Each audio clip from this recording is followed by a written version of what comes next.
Study S speech रे आपण मानकु स्वागत जनाउछि। आज भिडियो रे आमे देखिबा जातीय प्रदूषण नियंत्रण दिवस उपरे रचना परिचय। प्रतिवर्ष डिसेंबर 2 तारिख रे भारत रे जातीय प्रदूषण नियंत्रण दिवस पालन करा जाय। 1984 मसिया रे भोपाल गैस दुर्घटना रे प्राण हराइथिबा समस्त व्यक्तिक स्मृति रे एई दिवस पालन करा जाउछि। वर्णना 1984 मसिया डिसेंबर 2 तारिख राति रे मध्य प्रदेश भोपाल सहर रे एक गैस लीक घटी हजार हजार लोकंकु निद्राहीन करिथिला। यूनियन कार्बाइड इंडिया लिमिटेड रो कीटनाशक उत्पादन यूनिट रे थिबा एक टांकी रु मिथाइल आइसोक्यानेट नामक एक विषाक्त गैस लीक होइथिला। मात्र किछि घंटा मध्य रे विषाक्त गैस आखपाख अंचलर वायुमंडल को प्रदूषित करि देइथिला। जेउ माने प्रदूषित वायु ठारू आग को जाई पारि नथिले से माने श्वासरुद्ध होई घटनास्थल रे मृत्युवरण करथिले।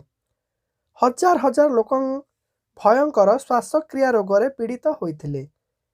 मनुष्य द्वारा सृष्टि हेउतिबा प्रदूषण मानव जीवन रे जे एक बहुत बड़ क्षति घटाई पारे।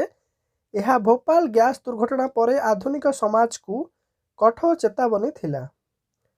एही दिनर गुरुत्व एही दिनटी प्रदूषणर सबुठारु गुरुत्वपूर्ण प्रसंग को सामना को आनी थाए, जहा केवल मनुष्यर स्वास्थ्य नुहे परिवेश उपर मध्य चिंता करने को बाध्य करिथाए।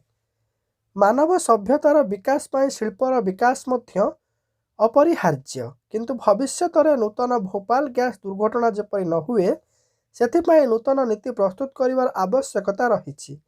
एथिसह प्रदूषण संबंधी जरूरीकालीन परिस्थिति रे लोक माने किपरि आत्मसतर्कता अवलंबन करिपारिबे से विषय सचेतन कराजिबा उचित। उपसंहार देश तथा लोकंकर स्वार्थ पाई प्रतिवर्ष जातीय प्रदूषण नियंत्रण दिवस पालन करा जाउछि।